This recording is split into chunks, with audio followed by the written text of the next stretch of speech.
Hello everybody, it's me, Nikki, and today I'm here with my September wrap-up. I was able to read 10 books, I believe, which I'm very proud of. First I'm going to start with two books. I was able to go to the library in September and I rented 4 books and I was able to read 2 before the end of September. So I will start with Stalking Jack the Ripper. This was okay. It wasn't what I wanted. I thought it was going to be about a woman who was like literally, well, maybe not even literally, but stalking Jack the Ripper and trying to figure out who he was, and it was kind of that. But this is about Audrey Rose Wadsworth, who's an upper crust young woman, and she wants to be a doctor against her father's wishes, but she's doing autopsies with her uncle on the dead women. And then there's a male character, Thomas, I think, who... And it was a hate to love romance, which I'm kind of tired of. And Thomas did like Sherlock Holmesian things, like he knew where Audrey had been because of the dirt on her dress or something. And I wasn't really into it. But it was okay. But and Jack the Ripper's in it, but not really. And then I also read Once and Future, a sci-fi retelling of King Arthur, except Arthur's a woman, a girl, Merlin's a young man who's gay. There's lots of LGBTQI plus rep. There's even an asexual, so that's fun. It was okay. There were a lot of like pop culture references, and I was like, okay, so yeah, they were both okay. And the other two I have are The Last Sun and Heart of Iron. So I'm going to try to read those in October. And probably when I do an October wrap-up, I won't have those with me. Next, let's do this. Squeaky chair. Ugh. Try not to drop everything. Next I read, is that even the right way? The Pearl Saga trilogy. I believe this was, I said this in my last review, I think this was supposed to be 5 books, but it ended up just being a trilogy. So these were all pretty hefty. The last book is the smallest. The middle book is the largest. I'm not going to talk about those because I made 3 reviews about them. Oh, it's going to be hell to put back. Okay. Got my handy dandy notebook. Do that one. And I think as I read throughout the month, I was better at taking notes. So hopefully, if I can ever find them,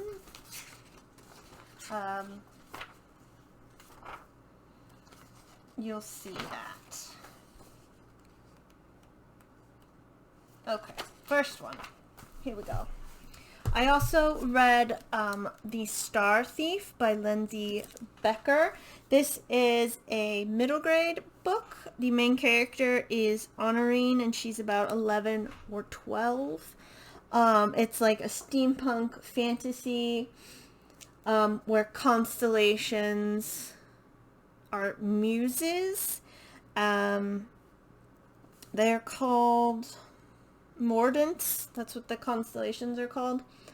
So, like, there's a wolf in here named Lux, and he inspires you to be brave, that type of thing. And she works in a manor, but the lord is missing, presumed dead. And she's an inventor. She makes a lot of things that don't always work, but that's what invention is. And then it starts off by some people break into the house looking for something that Honorine just found. And she agrees to go with the Mordants, who are led by the map maker, who is seen as a villain by the people fighting them, which are pirates. And then the Lord's son, Francis, who's also 11 or 12, is her friend, and he's with the pirates because he's an inventor as well. The main pirate is Nautilus. Yeah, Nautilus, who the Mordants see as evil, so it like really depends. And Honorine is like trying to get them to work together so really bad things don't happen. And the pirates, and Nautilus in particular, are trying to capture the constellations, and they've succeeded in almost all of them. And then they're like on... Where is it? This is the pirate ship, the Gaslight. And that's where all the constellations are, and so because they're trapped there, they're inspiring everyone there to make scientific breakthroughs and all that stuff. And then the Mordants are on the Carina, which is almost like a constellation itself. And it's not all of them, but it's like the main ones. And the map maker is in charge of the Mordants, but none of them really like how he talks to them. And I think he's supposed to be a constellation as well, and he's immortal and long-lived, and he doesn't really want to be around anymore. And Nautilus is trying to capture them because him and Francis's father found the Mordant city where everyone would come together, humans and Mordants, and like create things, but then things went bad and all this stuff. The bad things that Honorine's trying to stop are called the Belua, I think. And they fight the Mordants and can actually kill them, because Mordants can get shot and they're sort of like, but they can recombine. And even when they're captured, they're just like in little jars, so they're not dead. The map maker isn't nice. Nautilus isn't really nice. The main city is called Poseidon, which is basically where everybody wants to find it. Let's see. Oh, and then there's actually a pretty funny thing. Honorine is with the pirates, and they think she knows how to get there.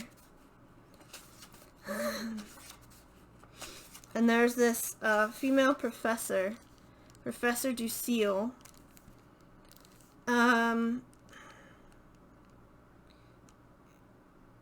She says maybe it wouldn't be a good idea for you to find this place, the main city. And then Professor Ducille looked confounded, and as if she couldn't understand what Honorine had just said. And she goes, "It's a scientific mission. That's part of the mission, is to find the city and knowledge of their libraries." And Honorine goes, "Yes, but maybe it shouldn't be found. The Mordant hid it away and guarded it for a reason." And then Professor Ducille huffs and sputters. And it's like, the kid totally gets it, and the adult's just being a thunderhead. You know? Oh, alarm. Stop alarm. So I thought that was funny. It's a good book. I do like it. There's another funny scene I thought. It was like Abbott and Costello. Honorine and Francis are like trying to like skeet shoot type of thing. Francis is gonna throw it and Honorine's gonna shoot it. And she's like, I'll pull my hand back when you say when. And then Francis is like, now? No? Well, when? That's what I'll say when I'm ready. So don't you say it. Say what? When? And then she like throws the thing. It's hilarious. It's a total Abbott and Costello. And there's a definite setup for like a sequel or a continuation. And this was published in 2017. And so far this is like her only book. At least I've been able to find on Goodreads. I think this definitely needs a sequel. Maybe she's working on it. I don't know how long it takes to write sequels. And it was a good ending. And I would read more of this universe. It's a lot of fun. Next, let me find it. Next I have The Six Wives of Henry VIII by Alison Weir. The only thing, I enjoyed this book. Let me say that. But the only thing was, I thought it was going to be like 6 equal parts about each of the wives. But it's really like the first part is all Catherine. The second part is Anne and Catherine. And the one after her, Jane. And then the third part is the other 3, all sort of squished together. I mean, not squished because it's a big book, but I just thought I would get like equal parts. But yeah, I liked it. I learned some new things.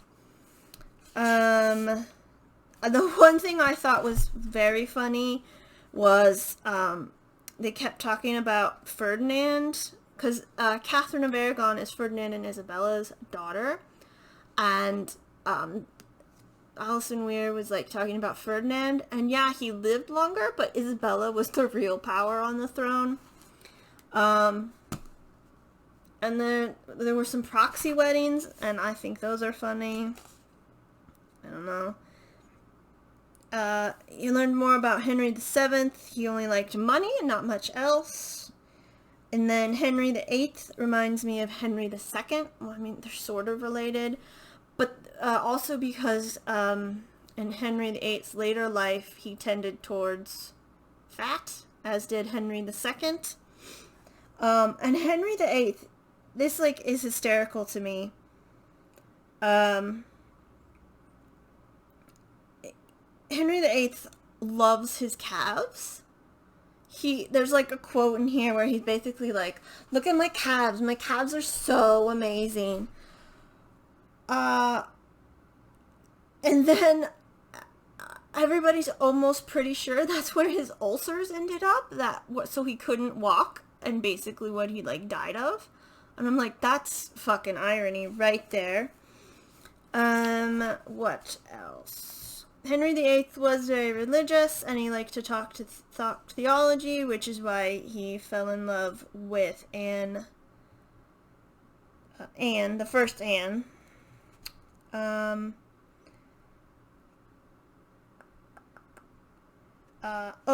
then, while I'm reading this book, I'm browsing on YouTube, and I found this great channel called Reading the Past with Dr. Kat, and she talks a lot about Henry VIII and his wives, and even about if Henry VIII had syphilis, which I don't think he did, but he was definitely a hypochondriac. He was afraid of illness, he was afraid of dying. So go check out Reading the Past if you're interested in this. You learn about Pope Clement, who's a wimp. Um, Henry VIII loves his girls until he doesn't, his daughters and his wives. And then Mary and Elizabeth I were friends at one point, until obviously they weren't. Anne of Cleves is the best. She survived it all. Yeah, she got an annulment, but she didn't fucking die or have to sleep with Henry. And I feel really bad for actually, like, Catherine Howard, because she was basically 15 when she married the king, or 16, and probably about 16 or 17 when she died. And reading the past with Dr. Cat talks about this. She was used and abused by men her whole life, and her family used and abused her as well, and she was just, you know, a child, basically. So I thought, you know, this was very, very interesting. You get to learn about how Catherine, the first Catherine and the first Anne, really loved their daughters. And Henry VIII did as well, you know, and then he found out there were no boys.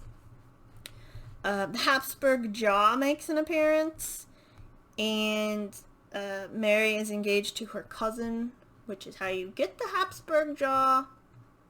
Do not do it. And then it looks like Anne, the first Anne was a commoner, but she was descended from Edward I, like through a bastard line. And so was Catherine Howard and Catherine Parr.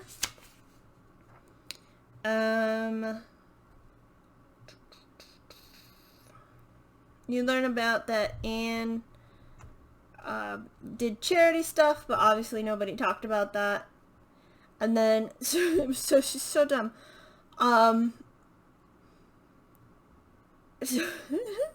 She gets mad at Henry VIII for cheating, and I'm like, bitch, he did it before you, he's gonna do it after you. I'm not sure what you expected. So yeah, I really liked reading about that, and it was a good biography of all of them and how they all, like, intersected and stuff. And you feel really bad for the first Catherine because, you know, he basically, like, starved her to death. So that sucks. Now I've lost where I was. We did the Star Thief. And we did 6 Wives. Let's see. I talked about that. And that already. Next I have Romanov by Nadine Brandis. This is a historical fiction. It's like of the Romanov family, and magic is real, except it's not like fireball magic, it's more like written magic, because Anastasia writes on things, like on her brother's skin, because he's a hemophiliac. In this version, Rasputin, I would say it's historically accurate, most things. Even the author admits that. But I would say that it is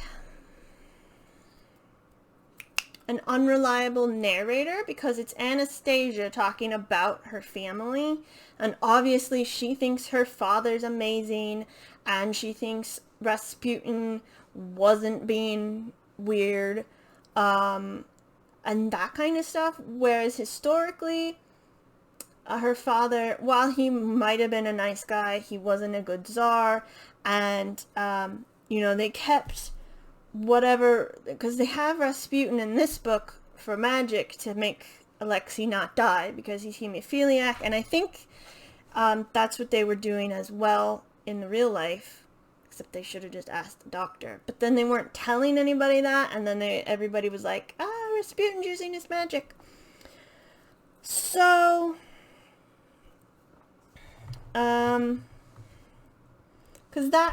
she just goes, oh, Papa's so good and so nice, and the people love him, and I'm like, well, they don't. So, that bit's unreliable narrator, and I don't know if Nadine Brandis meant that or not, but that's what it came across to me.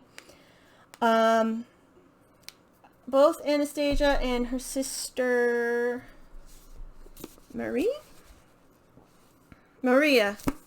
fall in love with some Bolsheviks guarding them, because I believe in real life Nicholas tried to make friends with the people guarding him, and that's why they had to rotate them constantly, because he did make friends. So it's kind of it's weird hate to love romance. There is a Matryoshka doll, and it has magic, and it's important throughout the whole thing. Anastasia is a prankster in the book and in real life. The family's in exile. Alexei is obviously in pain. So nobody knows he has hemophilia outside the family, the doctor that's with them, and like the servants they're allowed to keep. So I'm confused about why anyone thought Alexei would have survived, because one, he had hemophilia, so he was going to bleed out, and two, he was the male heir, so yeah, he was going to be the first to die. There's not a lot of magic for most of the book, except for the bits that Anastasia does. Anastasia's romance is with Zash.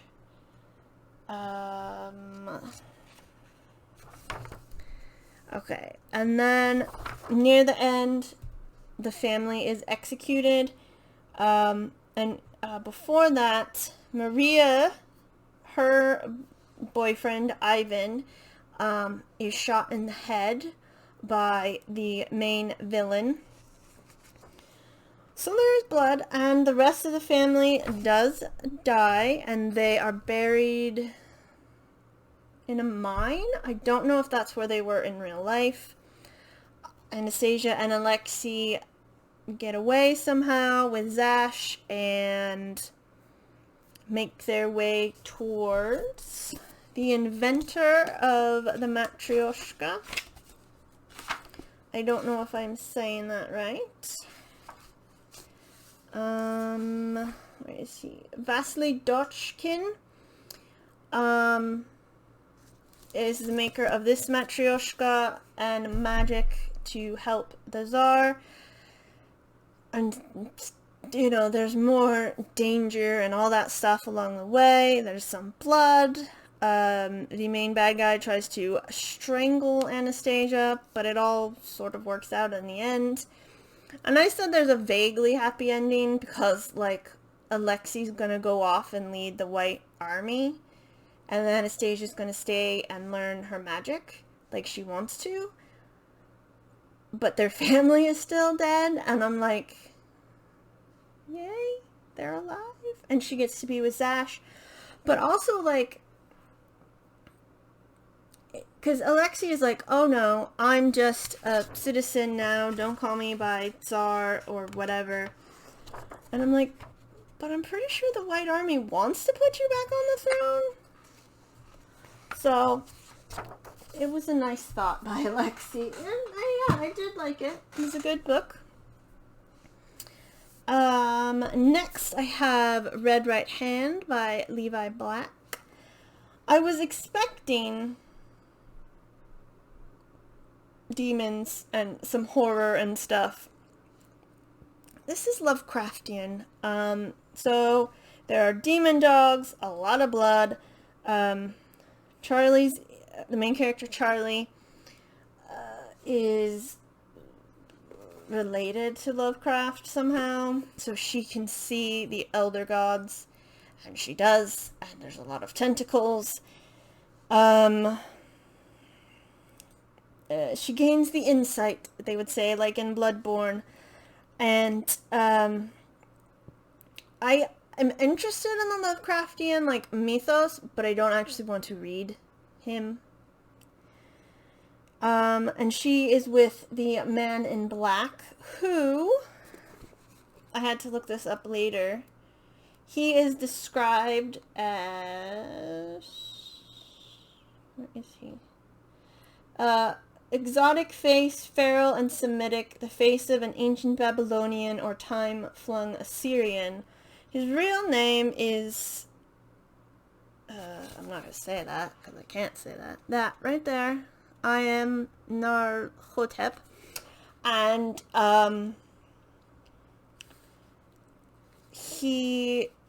Lovecraft just described him as like an Egyptian type of guy walking around. I'm not 100% sure. And then, Charlie likes Daniel, and Daniel likes Charlie, and the man in black makes Daniel his thrall. And the man in black uses full names, much like somebody else, because names have power. There's death of a grandma by cancer. I didn't really like her character because she's constantly questioning everything the man in black says or does, and I'm like, he's an elder god. What the fuck are you doing? There's a creepy hospital, the man in black's red right hand. It's literally like just a fleshy hand, basically. It's mentioned a lot. There's castration. Mentioned, I don't think anybody, I can't remember if they do it.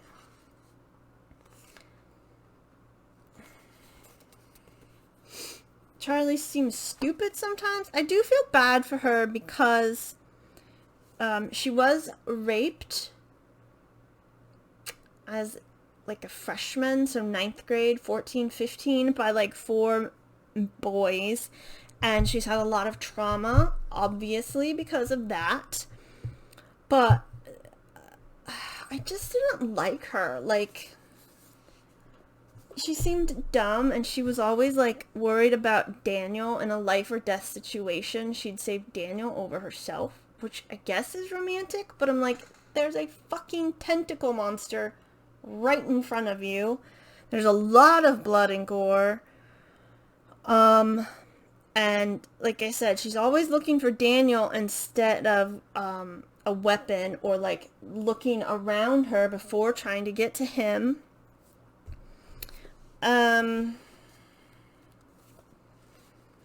What else? And then at some point she wishes to like see the men that raped her or something. And then she does, and then they all die, and it's pretty gory.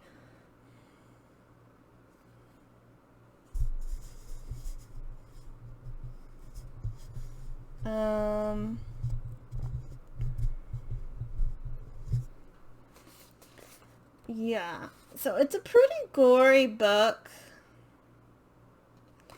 overall. And then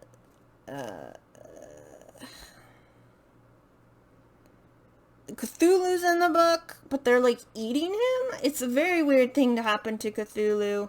Cthulhu likes Charlie, you know, as much as an old god can. And I don't think you should trust either old god, but she chooses to turn against the man in black. And he has this coat, which he says is skinned from an angel he killed. And it's like a sentient being, and it has a connection with Charlie. And at the end, the coat goes with her as they both decide to go like, kill the man in black.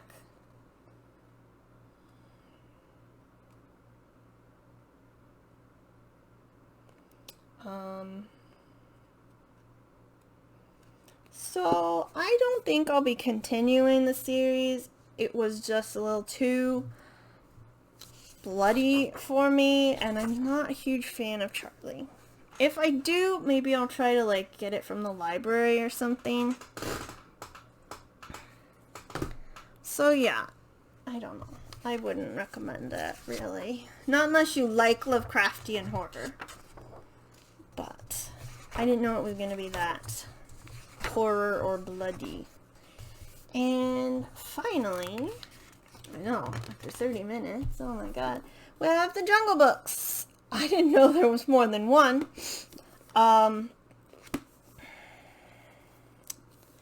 And I was reading the introduction, and this came before Tarzan, and when you read this, you realize, oh yeah, Tarzan copied a lot from this. And then Shere Khan is lame-footed, which is never on any adaptation. There's jackals in this that are like the hyenas from Lion King.